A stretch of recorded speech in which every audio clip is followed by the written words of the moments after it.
अस्सलाम वालेकुम दोस्तों, तुसीं देख रहे हो अपना पंजाब टीवी ते मैं तुहाडा मेज़बान अफजाल अहमद।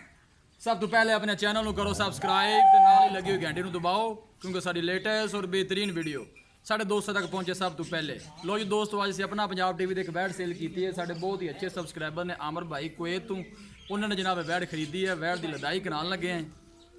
बैड जरा दिखा दो मतलब सब छड्डो नूं लै चलो जरा। यह जनाब उन्हें बैड साढ़े तो खरीदी है। 2 दिन पहले जनाब यूट्यूब की वीडियो पाई सी। 100 पीस जनाब बैड ने बच्ची दी है। आमर भाई ने जनाब कुवैत तो उन्होंने जनाब साढ़े को खरीदी है। तो पाकिस्तान भी इतने जनाब पत्तो जा रही है। अल्लाह ताला उन्होंने नसीबां च करे तो अल्लाह ताला इन्होंने खैर सलामती पहुँचाए जी।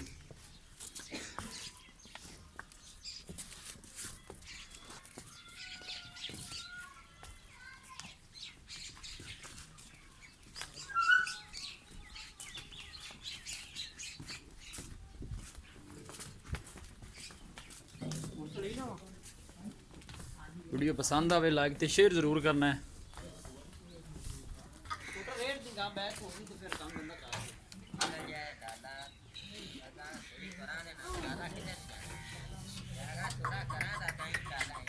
चल चल चल चल चल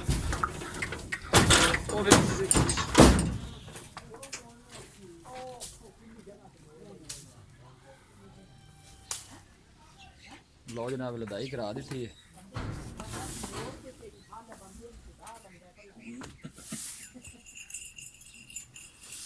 बच्चे ने थोड़ा ध्यान बनी थले ही मतलब बह भी जाए कोई मसला ना बने।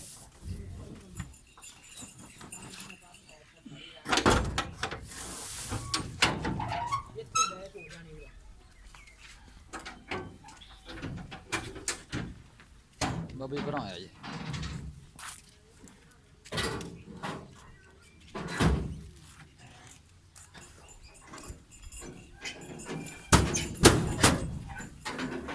चाचा महबूब है ड्राइवर साहब ने। हाँ जी, इन्हें भी सियान लो